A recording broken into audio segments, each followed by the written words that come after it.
Years of me political జర్నీలో ఎప్పుడు కూడా అంబటి రాంబాబు గారి కుటుంబం నుంచి ఎవరిని చూడలే, ఆయనను మాత్రమే చూసాను, ఆయన మాత్రమే మాట్లాడడం విన్నాము, దగ్గర నుంచి కలిసి ట్రావెల్ చేసిన సందర్భాల్లో.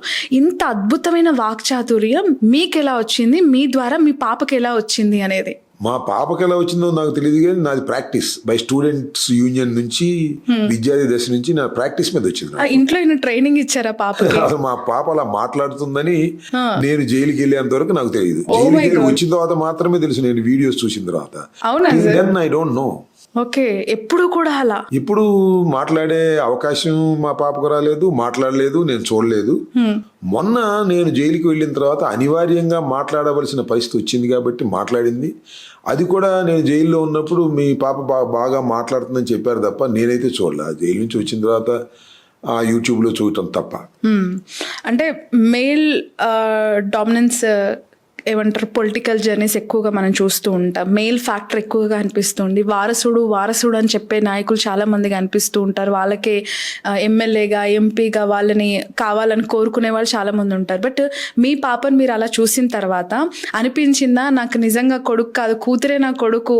అసలు సైంటిఫిక్ గా నేను చాలా ఆలోచిస్తాను. నాకు అప్పుడే కాదు ఇప్పుడు కూడా కొడుకుంటే బాగుండని అనుకున్నాను తప్ప, అందరూ కూతుళ్ళైన తర్వాత కొడుకు లేడు అనేటువంటి భావన ఇప్పుడు నాకు కలగలేదు. ముగ్గురిని చదివించాలనుకున్నాను, ముగ్గురిని చదివించాను, అంతవరకే తప్ప కొడుకు లేడు, అమ్మాయిలు తక్కువ అనేటువంటి భావన ఇప్పుడు నాకు లేదు. ఫ్రమ్ ది బిగినింగ్ నుంచి లేదు. వాళ్ళు కొత్తగా వచ్చింది కూడా కాదు అది. నాకు మొట్టమొదటి నుంచి అలాంటి అభిప్రాయమే లేదు. నా పిల్లలు బాగా చదువుకోవాలి, ఆడపిల్లైనా వాళ్ళ కాళ్ళ మీద వాళ్ళు నిలబడాలి అనేది నాకు మొట్టమొదటి నుంచి ఉన్నటువంటి అభిప్రాయం. రాజకీయాల్లోకి ఎవరు రాబోతున్నారు ముగ్గురు కూతుళ్ళలో? చూద్దాం, టైం. ఇంకా నేను రాజకీయ నిష్క్రమణ ఉంటది కదా ముగ్గురులో. అంటే మొన్న రీసెంట్ గా మనం చూసిన తర్వాత మా అమ్మాయి పాస్ అయిపోయింది. నేను చెప్పినా చెప్పకపోయినా రాంబాబు గారి తర్వాత వాళ్ళ పెద్ద అమ్మాయి బాగా మాట్లాడుతుంది అనేటువంటి భావన వచ్చింది కాబట్టి, సరే రాజకీయ నిష్క్రమణ చేసిన రోజున, నేను రాజకీయాల్లో నా వారసులు కావాలనుకున్న రోజున, ప్రజలు ఆశీర్వదించిన రోజున మా పెద్ద అమ్మాయికి ఆ ఛాన్స్ ఉంది. మా మూడో అమ్మాయికి కూడా ఆ ఛాన్స్ ఉంటుంది. ఎందుకంటే మూడో అమ్మాయి కూడా బాగానే మాట్లాడుతుంది. బట్ షీఈ్ ఇన్ యుఎస్, మంచి కెరియర్లో ఉంది, డాక్టర్గా సెటిల్ కాబోతుంది, మొన్నే వివాహం అయింది. కాబట్టి వాళ్ళు అమెరికా నుంచి రావటం రాకపోవటం అనేది వాళ్ళ డిస్కషన్, మన చేతిలో లేనటువంటి అంశం. ఈ పాప అయితే, మా పెద్ద పాప అయితే గుంటూరులోనే ఉంటుంది కాబట్టి, ఇక్కడే ఉంటుంది కాబట్టి, సో ఆమెకి ఛాన్సెస్ ఆర్ మోర్. చూద్దాం, టైం విల్ డిసైడ్. ఆమె స్పీచెస్, ఆమె ప్రెస్ మీట్స్ కండక్ట్ చేసిన తర్వాత ఆ రియాక్షన్ ఏంటి సార్? మీ పార్టీలో, మీ అధినేత నుంచి కావచ్చు, ఇతర నాయకుల నుంచి కావచ్చు. పార్టీలో రియాక్షన్ అని కాదు, సర్వత్రా రాంబాబు గారి అమ్మాయి చాలా బాగా మాట్లాడింది, రాంబాబు గారి అమ్మాయి చాలా బాగా ట్యాకిల్ చేసింది. రాంబాబు గారు లేని సమయంలో కూడా రాంబాబు గారి ప్రత్యర్థులకు ఘాటుగా సమాధానం చెప్పగలిగింది. దానికి సమాధానం అవతల వాళ్ళు చెప్పలేకపోయారు అనేటువంటి ఒక అభిప్రాయం నాట్ ఓన్లీ పార్టీ, మొత్తం సమాజంలో ఏర్పడినటువంటి అంశం. ఎందుకంటే నా అరెస్టు, నా రిలీజు, ఈ మధ్య జరిగినటువంటి విషయాలన్నీ తెలుగు రాష్ట్రంలోనే కాదు, అసలు తెలుగు మాట్లాడేవాడు ఎక్కడున్నా దీన్ని అబ్జర్వ్ చేశాడు, అనుకూలంగా కానీ వ్యతిరేకంగా కానీ. అదొక పెద్ద టాపిక్ అయింది.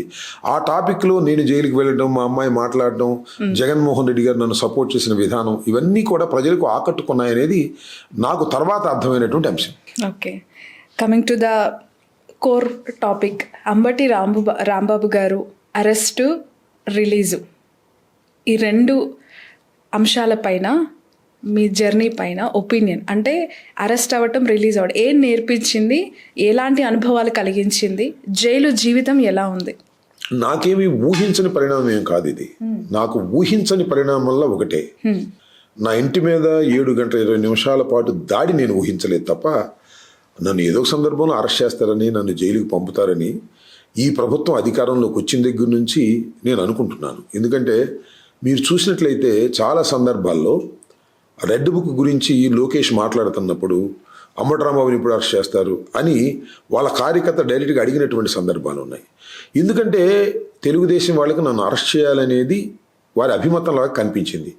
దానికి కారణం నేను తప్పు చేశానని కాదు, నేను జగన్మోహన్ రెడ్డి గారిని, రాజశేఖర రెడ్డి గారిని సపోర్ట్ చేస్తున్నటువంటి విధానం, తెలుగుదేశంలో ముఖ్యంగా లోకేష్ని, చంద్రబాబు నాయుడు గారిని విమర్శిస్తున్నటువంటి విధానం వారికి ఎక్కడో బలంగా గుచ్చుకుంది, కాబట్టి నా మీద కక్ష సాధించాలనేటువంటి దృక్పథం వారికి డే 1 నుంచి ఉంది. కానీ నేను ఎక్కడ దొరుకుతానని చూస్తున్నారు. ఎందుకలా? చాలా మంది లీడర్స్ ఉన్నారు వైసీపీలో, చాలా మంది వాళ్ళని ఇంకా ఎక్కువగా అసభ్యకర పదజాలంతో తిట్టిన నాయకులు ఉన్నారు.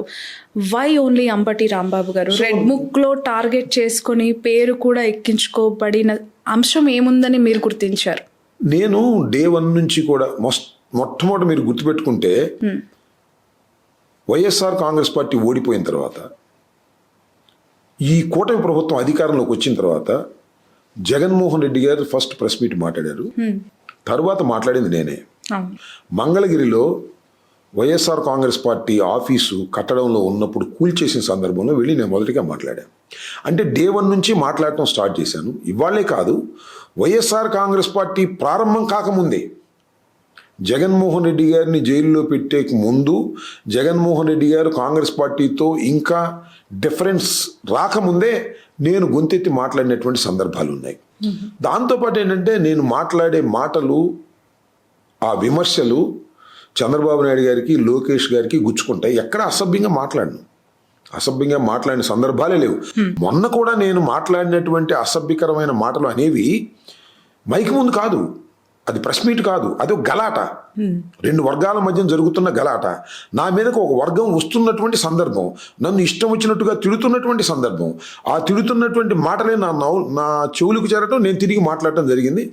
కోర్స్ దానికి తర్వాత క్షమాపణ కూడా చెప్పాను అనుకోండి. అయినా సరే దొరికాడరా రాంబాబు అనేటువంటి ఉద్దేశంతో నన్ను ఎంతగా హేళన చేయాలో, ఎంతగా అవమానించాలో, ఎంతగా చెయ్యాలో అంతగా చేశారు, మితిమీరి చేశారు.